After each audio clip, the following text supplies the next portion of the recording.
saya ingin membagikan tema bulanan ya. Tema bulanan kita bulan ini adalah memiliki pikiran dan hati Kristus. Saudara, coba kita bayangkan ya, kalau kita punya anak. Kita pasti pengen anak kita itu jadi objek kasih kita. Kita berusaha dia sehat, bertumbuh dengan baik. Bahkan kita sekolahkan dia, antar jemput. Kita berharap nantinya mereka bisa hidup mandiri, bisa sukses dan bahagia. Dan kita jadi kesayangannya. Dan dia jadi kesayangan kita. Dan kita ingin, saudara, anak kita itu juga bisa merasakan itu. Dia dikasihi dan dia bisa mengasihi kita. Mama saya pernah berucap, Mama tidak minta kamu membalas. Melihat kalian baik-baik saja, itu sudah kebahagiaan Mama. Kalau kalian bisa memberi, Mama akan terima dengan senang hati. Saudara, saya bersyukur bisa merasakan kasih orang tua. Dan orang tua saya juga bisa merasakan kasih saya. Waktu penciptaan, saudara, Tuhan itu menaruh harapan agar apa yang diciptakannya menjadi sesuatu yang menyukakan hati Bapa. Maupun juga bagi kita ciptaannya, kita bisa merasa senang dan bersyukur. Saudara, maksud saya, pasti Tuhan itu berharap kita ini mestinya bisa bersyukur, bisa berbangga, bisa menghargai, bisa merasakan kasih Tuhan. Tuhan berharap kita manusia ciptanya itu bisa merasakan hal ini. Bisa menghargai, bisa mengucap syukur. Dan kita, manusia ini, juga bisa membalas kasih Tuhan. Ya. Jadi kita dan Tuhan itu juga sama seperti orang tua dan anak. Kita saling menjadi objek kasihnya Tuhan. Kita jadi objek kasihnya Tuhan, Tuhan jadi objek kasihnya kita.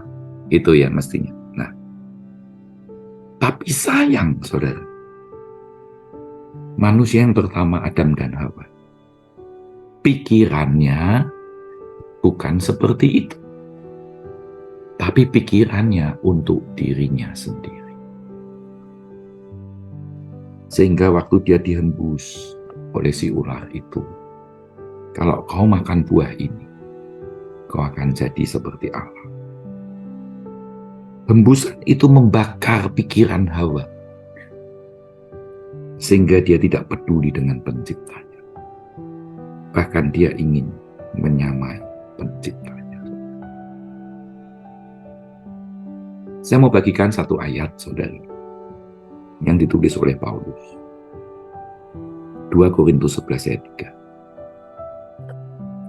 Tetapi aku takut kalau pikiran kamu disesatkan dari kesetiaan kamu yang sejati kepada Kristus. Sama seperti Hawa diperdayakan oleh ular itu dengan kelicikannya. Ini yang nulis Paulus, saudara. Dia menulis kepada jemaat di Korintus. Karena dia melihat banyak hal yang tidak baik terjadi pada jemaat. Maka dia menuliskan ayat ini. Aku takut. Aku takut apa? Kalau pikiran kamu itu disesatkan. Sehingga kesetiaan kita kepada Kristus itu luntur. Seperti Hawa yang diperdayakan oleh ular itu. Jadi yang pertama yang mau saya bagikan sama dengan ayat ini, saudara. Yang pertama, yang dikhawatirkan Paulus, itu kalau pikiran kita disesatkan. Saudara, benar, seringkali kita tidak sadar. Ya, bahkan banyak banget penyesat-penyesat itu ada di dekat kita, di sekitar kita. Telepon aja itu loh di rumah. Ya. Kring, telepon saya angkat. Tagihan Anda sudah begini-begini, pencet 9 untuk begini-begini. Itu saudara, itu sudah nggak kawan semua. Itu mereka ingin supaya bisa mengacaukan. Minta uang. Hoax ada di mana-mana. Banyak yang kirim file di TAPK. Uang kita bisa disedot segala macam. Penyesat itu ada di mana-mana. Pikiran kita mudah diiming-iming. Diiming-iming dengan pinjaman, dengan segala macam. Pikiran kita disesatkan. Pikirnya ya gampang, enak nih, gampang, mudah. Bayar bunganya kecil, ternyata tidak. Saudara, informasi-informasi masuk. Bisa melalui mata, melalui telinga, masuk ke pemikiran kita. Akhirnya kita ngomong, iya, kenapa kita tidak coba? Ini persis seperti dulu kala. Pada waktu Hawa. Kalau kamu makan buah ini, kamu akan jadi seperti Allah. Wah, Hawa kepingin dong. Pemikiran yang ngomong, kenapa tidak coba? Coba tidak ada salahnya tuh. Kalau benar kan aku jadi seperti Allah. Saudara, itu pemikiran yang disesatkan. Contoh Adam dan Hawa ini sangat jelas. Bagaimana pikiran kita dibelokkan, disesatkan dari yang seharusnya. Yang sudah Adam dan Hawa dengar dari Allah sendiri. Untuk tidak makan buah itu. Ya. Jadi banyak penyesat di antara kita, di sekitar kita. Kita harus hati-hati. Oleh sebab itu, saudara, kita perlu memiliki pikiran Yesus. Pikiran Yesus. Yesus itu mengawali pelayanannya dengan memberikan khotbah di bukit. Itu pada zaman itu, saudara, itu satu terobosan yang baru, yang sangat tidak biasa. Tapi itu mencerminkan pemikiran Kristus. Kita tahu orang menghindari kemiskinan, duka cita, dan lain-lain. Tapi Yesus justru mengajarkan sesuatu yang berbeda. Khotbah di bukit, ucapan bahagia yang luar biasa. Matius 5. Dia berkata, berbahagialah orang yang miskin di hadapan Allah, karena merekalah yang empunya kerajaan surga. Saudara, itu susah dicerna. Orang dunia merasa miskin itu kapak-kapak, tetap nggak enak. Tapi yang dimaksud dalam pikiran Yesus justru sebaliknya. Kita harus memilih berkenan kepada Allah daripada hebat secara mata manusia. Miskin di hadapan Allah itu artinya punya kerinduan, merasa butuh Tuhan. Itu pikiran Kristus. Kita itu butuh Tuhan.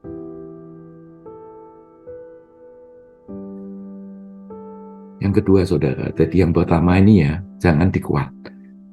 Jangan pikiran kita itu jangan mudah disesatkan. Itu yang pertama.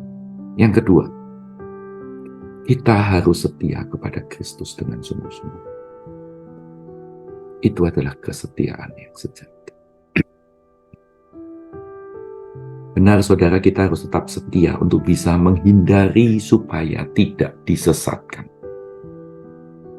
Kita harus setia supaya menghindari untuk tidak disesatkan. Paulus berkata kita harus setia sejati kepada Kristus. Kita yang sudah menikah, ya, udah tidak usah mikir yang lain.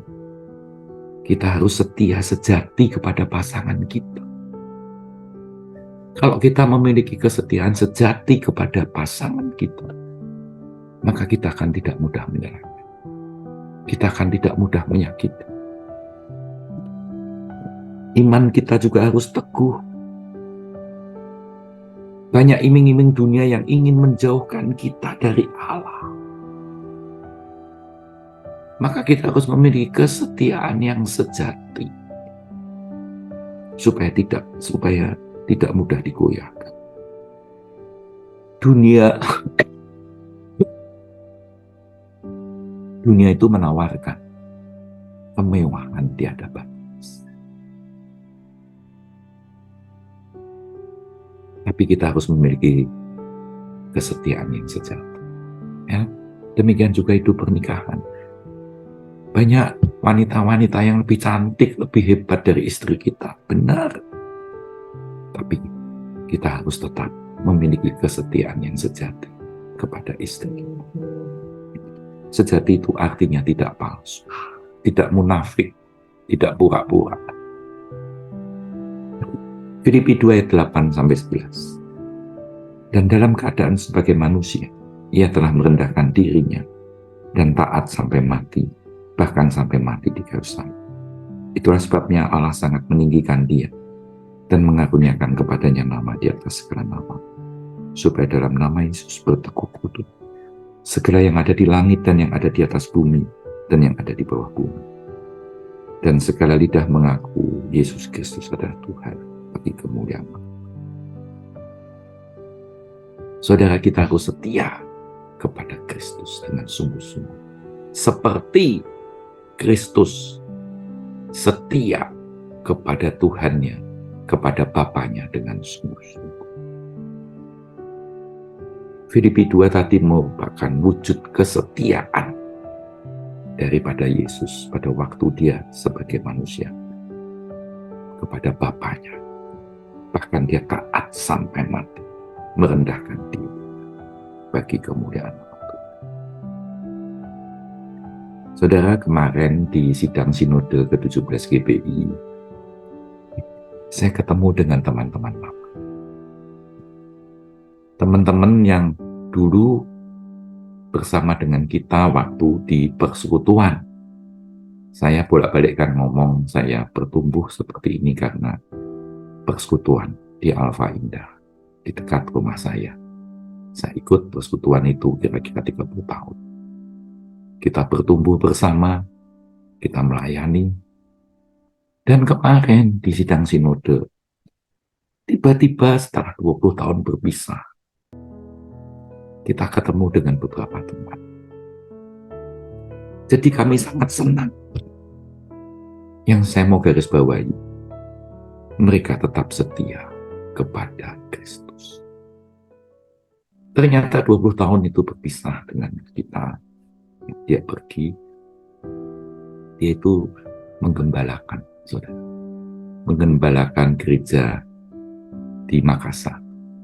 Ada 3 gereja di Makassar, gereja Glow, ya. Jadi dia sebagai wakil gembala daripada Pak Gilbert. Dia membawai 3 gereja di Makassar, kemudian juga di area sekitar Sulawesi situ.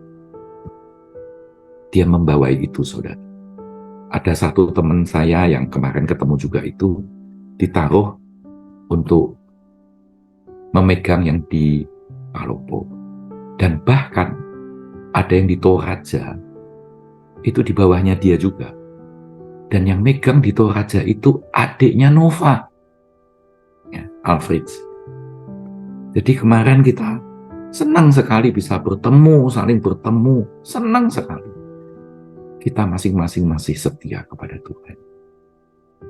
Pelayanannya sudah Mereka sudah luar biasa. Saya tanya, kamu sudah pernah ke Israel? Sudah, Pak. Sudah 40 kali lebih, katanya. Waduh, luar biasa. Dia bawa jemaat-jemaat nemenin mereka untuk ke Israel. Saudara, setelah 20 tahun tidak ketemu, kemarin ketemu dalam keadaan yang tetap setia, bahkan menggembalakan, itu luar biasa. Bahkan mereka mengundang kalau kita mau melayani di sana. Ya, jadi tadi poin yang pertama, saudara, yang dikhawatirkan Paulus kalau pikiran kita itu disesatkan. Ya, yang kedua, kita harus setia kepada Kristus dengan kesetiaan yang sejati. Poin yang ketiga yang terakhir, jangan seperti Hawa yang mau diperdayakan oleh ular itu dengan kelicikan. Diperdaya itu artinya dijatuhkan, saudara. Dijatuhkan oleh kelicikan. Maka ayat penangkalnya adalah 1 Korintus 16 ayat 13. Berjaga-jagalah, berdirilah dengan teguh dalam iman, bersikaplah sebagai laki-laki. Saudara, ayat ini kita harus ingat, supaya kita tidak mudah goyah, tidak mudah dijatuhkan, tidak mudah diperdayakan.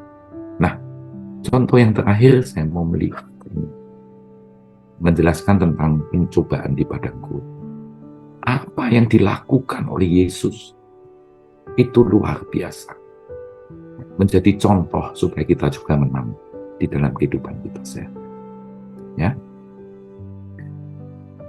Matius 4 ayat 1. Maka Yesus dibawa oleh Roh ke padang gurun untuk dicobai oleh iblis. Nah, ini malah sengaja dicobai. Dan setelah berpuasa 40 hari 40 malam, akhirnya laparlah Yesus. Lalu datanglah si penggoda itu dan berkata kepadanya, jika engkau anak Allah, perintahkanlah supaya batu-batu menjadi roti. Saudara, ini satu jebakan yang halus. Mengingat kondisinya Yesus itu lapar.